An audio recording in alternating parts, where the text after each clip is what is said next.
Welcome to Crushed Husband. Please like the video and subscribe. Let's begin. It was a typical Saturday evening in my small rural town. The sun had long since dipped behind the hills, and the air was still, quiet. My name's Jack, and I was in my early 60s. After a long career in construction, I'd finally hung up my work boots, settling into retirement. Life was slower now, calmer. I spent most of my days tinkering around with my old truck, patching up the rust in the dents, or sitting on the back porch, sipping coffee and watching the birds. My wife, Sarah, was away at a business conference in Chicago, so it was just me, the dog, and the quiet hum of the neighborhood. I hadn't spoken to Sarah much that day. We'd both gotten used to these little stretches of time apart. She loved her work, and I loved the peace and solitude of our little house. It worked for us. But as I worked on the truck that evening, I found myself thinking about her, wondering how her trip was going. I grabbed my phone from the table and dialed her number, hearing it ring twice before she picked up. "Hello?" Sarah's voice sounded tired but warm, like it always did when she answered the phone after a long day. "Hey babe, just checking in. How's the conference?" "Oh, same old, long days full of talks and meetings. But I'm getting through it. How about you? You surviving without me?" I chuckled softly. "Surviving just fine. Truck's nearly back in working order, and I've been keeping the dog company. Thought I'd give you a call." She laughed lightly, and I could hear the background noise of the hotel lobby. "Well, I'm glad you're keeping busy. I miss you." "Miss you too. Wish you were here." "Yeah, me too." There was a brief pause before she added, "Oh, hold on a second. The concierge just handed me the wrong line, and I need to—" A man's voice cut through the line, muffled but clear enough to be heard. "Sarah? Oh, it's you. You finally called back." I froze. The voice was unfamiliar. It didn't sound like anyone I knew. My stomach tightened slightly, but I pushed the feeling aside. Maybe it was a colleague of hers or some mix-up. But the man's laughter followed, sounding too personal, too familiar, like they shared a joke between them. It felt off. A strange unease settled in my chest. "Sorry, Jack, it's just a mix-up," Sarah said quickly, her tone more forced now. "It's the concierge. He must have accidentally picked up the wrong call. I'll be back in my room in a bit and we can talk then." I wanted to ask more, about the man's voice, the laughter, but I didn't. I didn't want to seem paranoid. "Okay, no problem," I said, trying to brush it off. "Just wanted to check in. Hope the rest of the trip goes well." "I'll call you later," she promised, and I hung up, the feeling of unease sticking with me.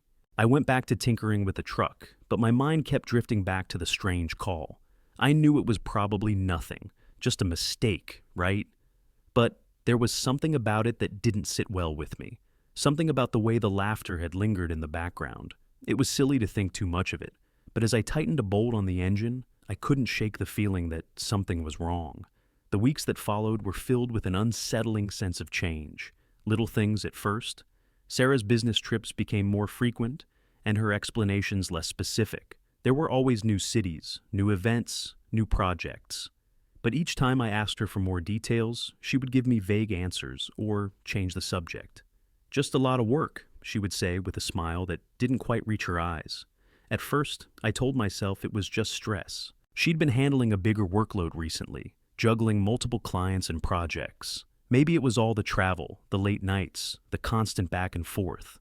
I could understand that, but something about the way she had been acting lately, the way she kept her phone closer to her at night, the way she'd avoid my gaze during dinner, it didn't feel right.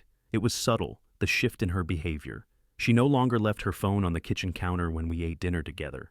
If I reached for it to check the weather, she would snap, "I need it for work," and swipe it back to her side of the table. She wasn't rude or harsh, but there was something defensive in her voice that I hadn't noticed before. Then came the nights. She would go to bed earlier than usual, pretending to be tired, but I knew she wasn't. I could hear the soft buzz of her phone in the early hours, and sometimes, when I reached over to kiss her goodnight, I'd catch her still awake, her screen illuminated in the dark, her face hidden behind the glow of her phone. "Busy night?" I'd ask.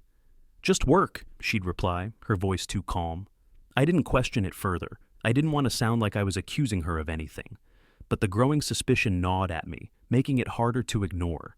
I tried to focus on the good, on the fact that she was here, with me most nights. But I couldn't help the creeping feeling that something had shifted. And then, one day, I remembered Derek. A couple of years ago, Sarah had accepted a friend request from a man named Derek. He was someone she'd known in college, but the name didn't sound familiar to me. When I asked her about it, she brushed it off casually. Just an old friend. We caught up on Facebook. No big deal. But I could tell by the way she said it, by the slight twitch of her lips, that it was more than that. I didn't press the issue, thinking I was being ridiculous. People have friends, right? But Derek kept popping up in my mind, especially as Sarah's work trips grew more frequent and the late nights became longer. One evening, I found myself scrolling through her old posts, tracing the interactions between her and Derek. I didn't want to do it. I knew it wasn't right, but something pushed me to keep going. And there it was, buried deep in the comment section of a photo from last summer, a comment from Derek. "Can't wait to see you again. It's been too long."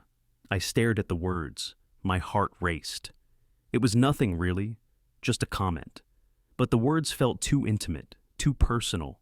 I leaned back, letting the phone slip from my hands and onto the couch beside me. Maybe it was nothing. Maybe I was imagining things. But I couldn't shake the thought that there was more to their connection than Sarah had let on. I decided to wait. I would see how things unfolded, but in the pit of my stomach, I knew I was no longer looking at Sarah the way I used to. I was seeing a stranger, someone who had become a little too distant, a little too secretive, and the feeling that something was wrong grew stronger every day. The phone call came on a Tuesday morning, just as I was finishing up a cup of coffee on the back porch. I'd spent the night going over everything in my head again, analyzing every detail, trying to convince myself I was just overthinking it. But when the phone buzzed in my pocket, my heart skipped a beat. It was a text from Sarah. "Just wanted to let you know I'm staying an extra day in Indianapolis for a meeting. Don't wait up for me tonight." I stared at the screen. She'd never said anything about a meeting. We'd talked the night before, and she hadn't mentioned any change in her plans. I shook my head, trying to brush it off. Maybe she'd forgotten to mention it, but something still felt off. So I did what I never thought I'd do. I checked the timestamp on the photo she'd sent the night before. It was a picture of the conference venue, her standing in front of a large building with a smile on her face. But the photo wasn't taken that morning. It was time-stamped from the day before. The day before, she'd said she was still in Chicago. I sat up straighter, the breath leaving my chest. I opened the map app on my phone, zooming in on the location. The building in the background wasn't in Chicago. It was in Louisville. My stomach dropped. I didn't want to jump to conclusions. I couldn't. But the evidence was piling up. And now, the unease that had been eating at me for weeks had turned into a sick certainty. She hadn't been in Chicago at all. She'd been in Louisville. With who? I scrolled back through my messages, searching for something, anything that might explain the discrepancy. And then it hit me. The joint bank account. It wasn't something I checked often, but the last time I'd logged in, I'd noticed a series of strange charges. Hotel bookings, expensive dinners, even a spa. Charges from places Sarah had claimed to be nowhere near. I opened the account app on my phone, my fingers shaking. There it was. A charge from a hotel in Louisville, under Sarah's name, but with an extra reservation on the same night. A reservation for someone named Derek M. My heart pounded in my chest. I didn't need to see anymore. The pieces fit together, and everything inside me screamed that I was right. She hadn't just lied to me about where she'd been, she'd lied about who she was with. I felt a mix of anger and disbelief, but mostly I felt betrayed. All this time, I had trusted her, and now I realized how easily that trust had been shattered. I grabbed my jacket and headed out to the truck. I wasn't thinking clearly, my mind running in circles. I just needed to confront her. I needed answers, even if they were ones I didn't want to hear. As I pulled into the driveway of our house, my phone buzzed again. Another text from Sarah. "Sorry, I missed your call earlier. Just finishing up here. I'll be back tomorrow night. I can't wait to see you." I didn't respond. There was nothing left to say. I turned off the engine, sat for a moment, and stared at the house. I used to love it here. It used to feel like home. But now, it felt like a cage. A place where I'd been living a lie. I took a deep breath, got out of the truck, and walked inside. The house was eerily quiet. I walked through the living room, my footsteps muffled by the thick carpet, and felt an overwhelming sense of emptiness. This place, which had once been filled with laughter, warmth, and routine, now felt hollow, as if everything that had mattered was being erased with every passing second. I walked into the bedroom. Sarah's suitcase was still there, the clothes she'd packed for her trip strewn across the bed, half unpacked. Her perfume lingered in the air, and for a fleeting moment, I wished I could go back to a time when things felt normal. But that time was gone now. I didn't know what I was looking for, but I needed something, anything that could explain the mess I'd found. My eyes landed on the dresser, and for a moment, I hesitated. I had never snooped before. I had always trusted Sarah, even when I shouldn't have. But I was done trusting. I was done with all of it. I opened the drawer and began rifling through the contents. There were a few pairs of earrings, a few scarves, and then, buried in the back, her phone charger, tangled and dirty, like it had been thrown there without care. And that's when I saw it, a small piece of paper tucked underneath the charger. It was an old receipt, one I vaguely recognized. It was from a restaurant, a high-end place I knew well, the kind that was far out of our usual budget. I had seen Sarah mention it a few months ago in passing, as if it was just another place she'd been. But the date on the receipt was recent. Far too recent. I unfolded it carefully and stared at the charge. Dinner for 2. Derek M. and Sarah L. I couldn't breathe. It was right there, staring me in the face. She'd been with him. I shoved the paper back into the drawer, slamming it shut with a force that left my hands shaking. I needed to calm down, but my mind was spinning. I felt like I was losing my grip on everything. The life I'd built with Sarah, the years we'd spent together, it all felt like a lie. I pulled my phone from my pocket, tapping out a quick message to Sarah. I know where you've been, Sarah. I know about Derek. I need to talk to you when you get home. I hit send and set the phone down on the kitchen counter, my hands trembling. I couldn't stay here any longer, not with all this anger boiling inside me. I needed to get out, to think, to make sense of everything. I grabbed my jacket and left the house. I didn't know where I was going. I didn't even care. I just needed to put some distance between myself and the mess I'd discovered. I drove aimlessly through town, past the familiar streets, the ones I'd driven down 1,000 times. But today, everything felt different. The world felt different. I didn't know how long I'd been driving when I finally found myself at the old diner, the one where Sarah and I used to go for breakfast on lazy weekends, the one with the chipped coffee mugs and the greasy menu that never changed. I pulled into the parking lot and sat there for a while, the engine running, the radio silent. The truth hit me like a ton of bricks. The past few weeks had been full of little signs, things I'd brushed off, dismissed, but now, in the cold light of everything that had unfolded, I couldn't ignore it any longer. She had lied to me. She had been seeing someone else, and I had been a fool. The text message from Sarah blinked on my phone, a reminder that the conversation I had been avoiding was now inevitable. I'm sorry I didn't call sooner. Just finished my meeting. I miss you. I looked at the words, reading them over and over. She sounded so calm, so normal, like nothing had changed. Like I wasn't sitting here with the weight of the last few weeks pressing down on me. I couldn't let this go on. I couldn't let her keep deceiving me, keep lying to my face. I started the truck and pulled out of the parking lot, my decision made. I was going home. We were going to talk, and this time, it wasn't going to be swept under the rug. I wasn't going to let her dismiss it. I wasn't going to let myself be the fool anymore. I drove back to the house, my mind racing with what I was going to say, how I was going to confront her. And when I pulled into the driveway, Sarah's car was just pulling up behind mine. She got out, looking tired but relieved, like she hadn't noticed the storm brewing between us. She smiled when she saw me, but I didn't return it. "Hey," she said, her voice too bright. "How was your day?" I stared at her for a long moment, trying to keep my voice steady. "It was fine," I said quietly. "But we need to talk." Her smile faltered, and I knew she could feel the shift in the air. The silence between us thickened as she walked closer, and then I finally asked, "Who's Derek, Sarah?"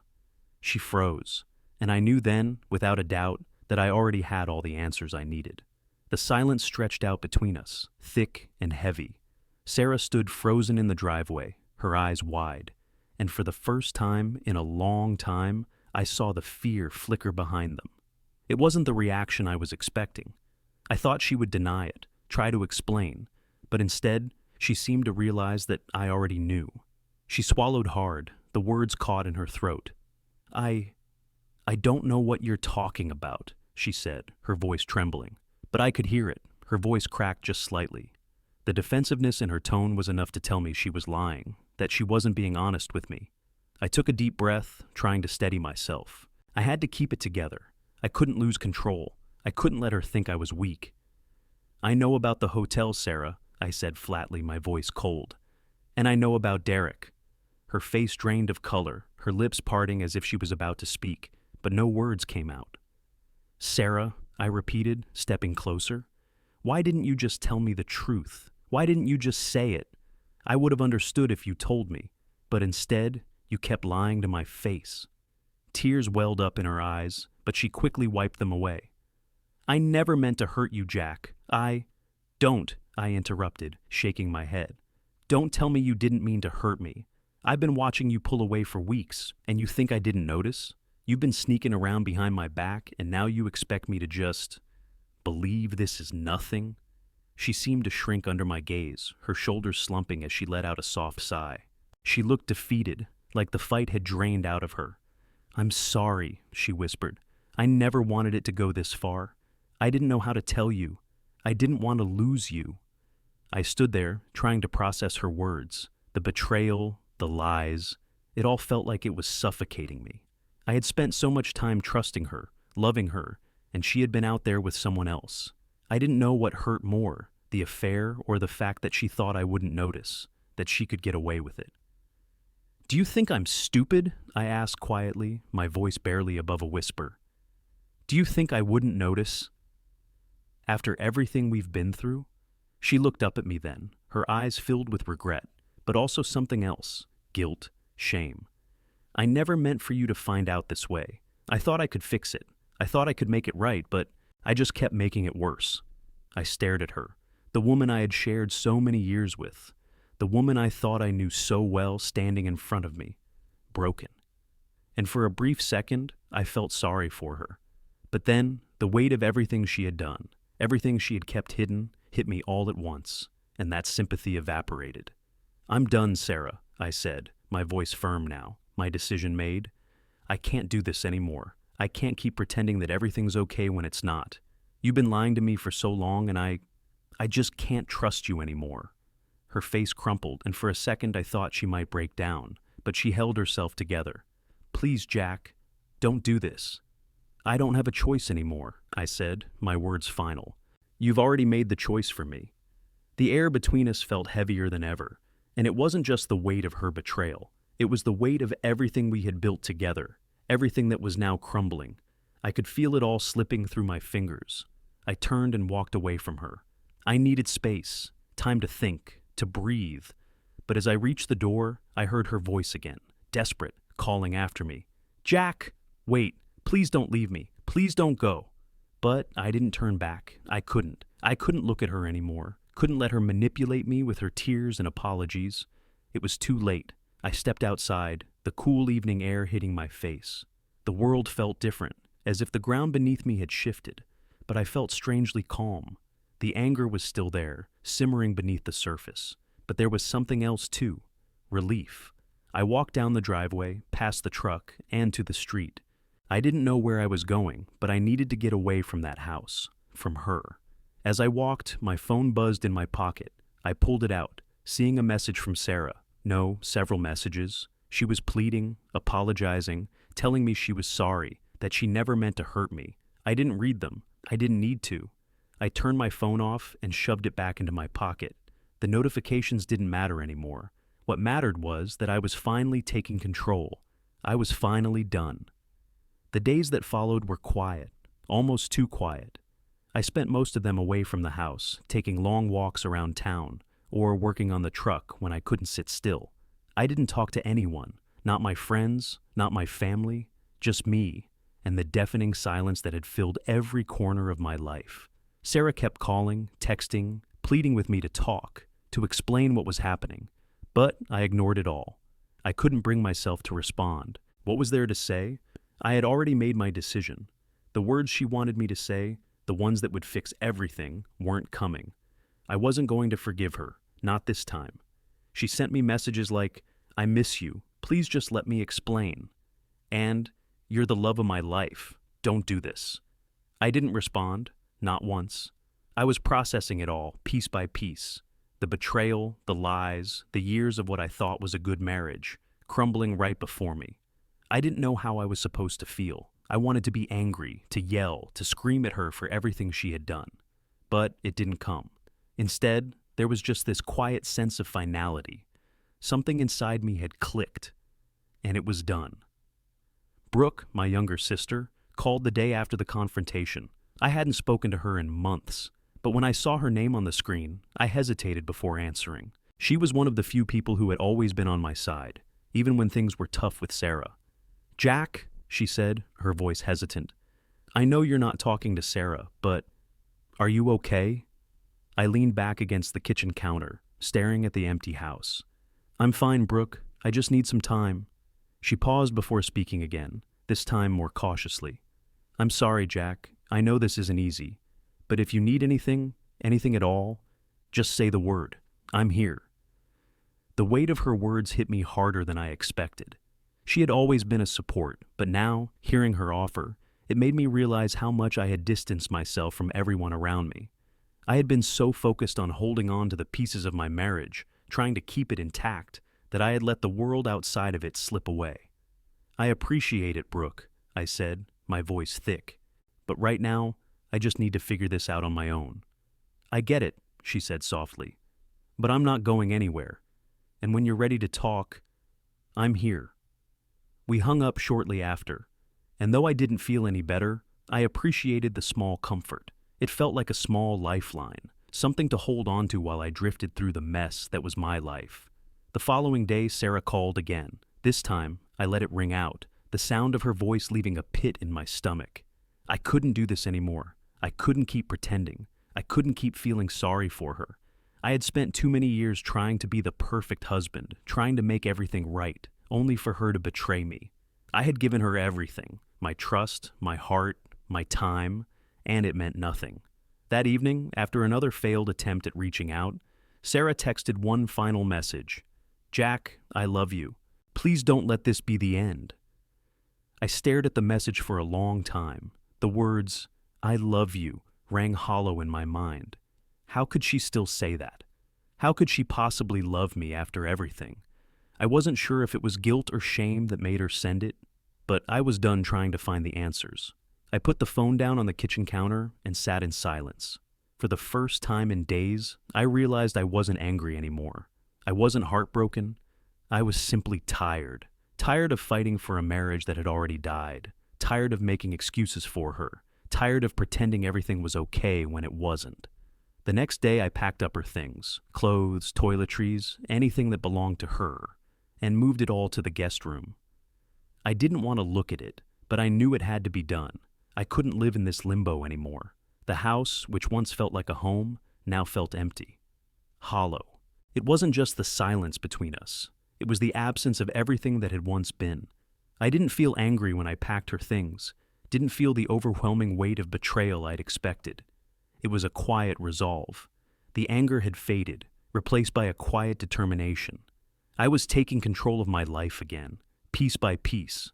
By the time I was finished, the guest room looked like it belonged to someone else, like someone had just left. And maybe, in a way, that's what Sarah had done, left me behind. Brooke showed up later that afternoon. She had been worried about me, and though I hadn't said much, she could see it all in the way I carried myself. I didn't have to explain. She just knew. "Good decision," she said, glancing at the packed boxes. "It's time to move on, Jack." I nodded. I was done holding on to something that was already broken, and for the first time in a long while, I felt the weight lift off my shoulders. Brooke stayed with me that night. We didn't talk much, just ate dinner in silence and watched some old TV shows we used to watch when we were kids. But in the quiet of the evening, I realized something. I wasn't alone anymore. And I didn't need Sarah to feel complete. For the first time, I was beginning to rebuild my life, and that, for now, was enough. A week had passed since I'd moved Sarah's things out of the bedroom, and the silence between us had stretched even longer. She hadn't returned any of my calls, and I hadn't called her either. It felt final, but the weight of it all still hung in the air like a storm waiting to break. That evening, I was sitting on the back porch with a beer in hand, watching the stars blink into the night sky. I wasn't thinking about anything in particular, just the way things had changed. The house felt different now. Not cold exactly, but less familiar. Less like the home it used to be. I had just taken a sip when I heard the familiar sound of tires crunching on the gravel driveway. My heart skipped a beat, and I set the bottle down, standing up to see Sarah's car slowly pull to a stop. She got out, her steps slow, measured. She was wearing a simple coat, but I could see the exhaustion in her shoulders. She had always looked strong, but now it was as if all the weight she'd been carrying was finally catching up with her. I didn't say anything as she approached. I just stood there, waiting for her to speak. When she got close enough, she stopped a few feet away, and we just stared at each other for a long moment. She looked different. Her face was pale, her eyes tired. There was no sparkle in them, no energy. It was like she was seeing me through a fog, like everything had become distant for her too. "Jack," she finally said, her voice soft, hesitant. "I'm sorry. I don't know what to say." I didn't respond right away. I couldn't. What could I say? What was left to say? She had already said it all with her actions. There was no fixing this, no going back. "You don't need to apologize," I said, my voice calm. But the ache in my chest was still there. "The truth is, Sarah, I don't even know who you are anymore." Her eyes filled with tears, and she quickly wiped them away, but it didn't matter. I had seen it in her before, the guilt, the shame, but it wasn't enough, not anymore.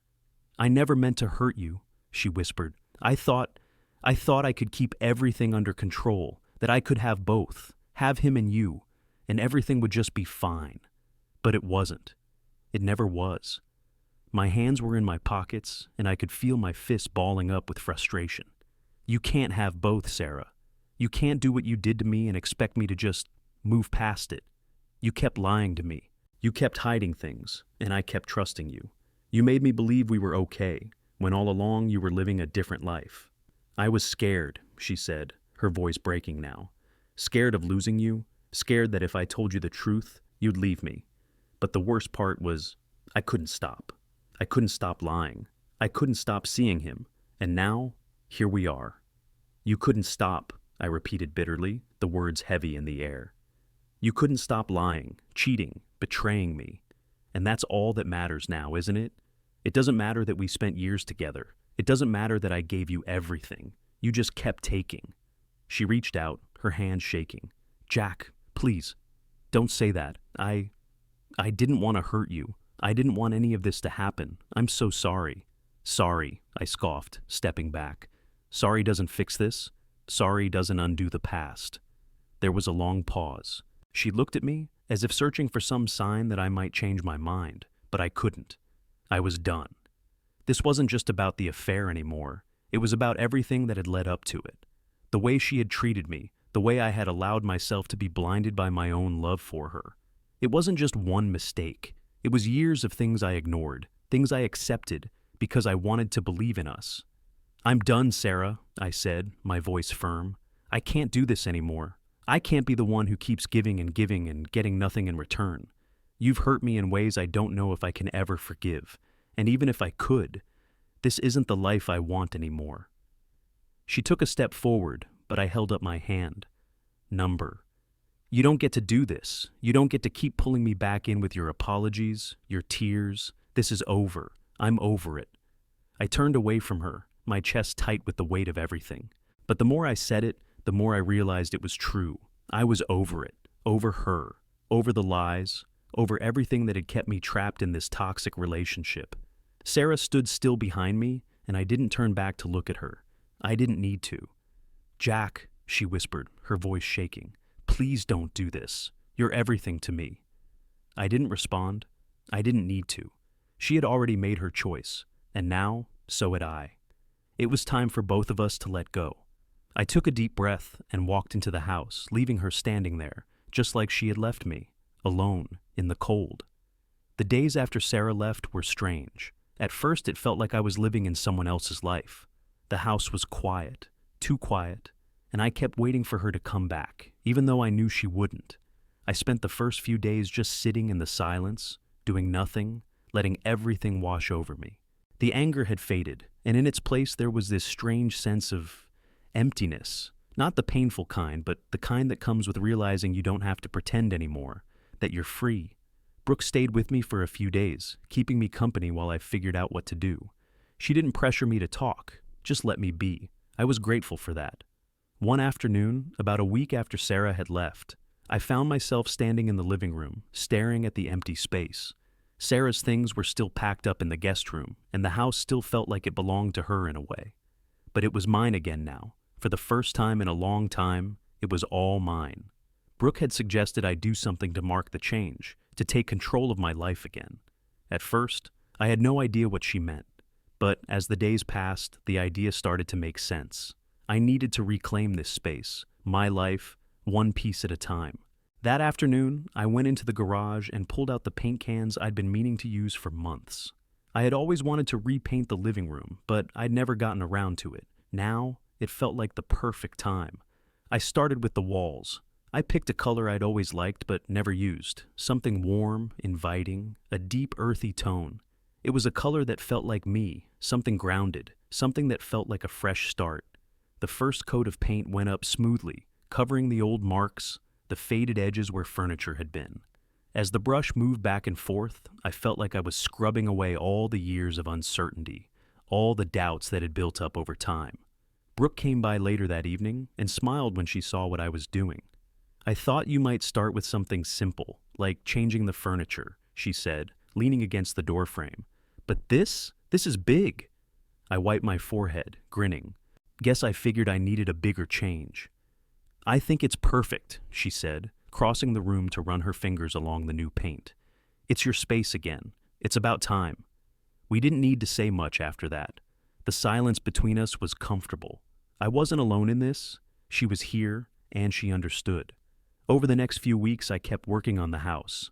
I repainted the kitchen cabinets. I rearranged the living room, moving things around until it felt like a place I could breathe again. Each small change was a reminder that I was taking back control. I wasn't just rebuilding the house, I was rebuilding myself. One afternoon, after everything had settled and I'd finally gotten everything the way I wanted it, I stood in the living room, hands on my hips, taking in the transformation. The house no longer felt like a reminder of Sarah. It felt like mine. It felt like home. I even bought new furniture, a couple of armchairs, a new coffee table. It wasn't anything extravagant, but it was enough. It was the life I'd been wanting to build for myself, and I was finally doing it. It wasn't just about the house, though. It was about me, about taking care of myself in a way I hadn't in years. I started going for long walks in the mornings, enjoying the fresh air. I reconnected with old friends, made time for the hobbies I had forgotten about. I even picked up an old project I had started years ago, working on fixing up my truck. I used to love it, and I had stopped doing it when life with Sarah became more demanding. Now, I was back at it, restoring the truck little by little, remembering why I enjoyed it so much. Brooke stayed with me for a while longer. She helped me in small ways, organizing the kitchen, fixing up the garden. But mostly she let me do it on my own. She'd check in now and then, offering support when I needed it, but mostly she let me take the reins. It was exactly what I needed. One evening, about a month after Sarah left, I was sitting on the porch watching the sun set behind the hills. The sky was painted with hues of orange and purple, and I couldn't remember the last time I had felt this at peace. The house was quiet, but it was a peaceful kind of quiet, the kind that felt like it was finally my own. I had come a long way in such a short time, and as I sat there, I realized that I was okay, more than okay. I was finally myself again. A new chapter was beginning, and for the first time in a long while, I was ready to see where it would take me. I smiled, took a deep breath, and let the cool evening air fill my lungs. It felt good. For the first time in years, I felt free, and this time, I was going to make sure it stayed that way.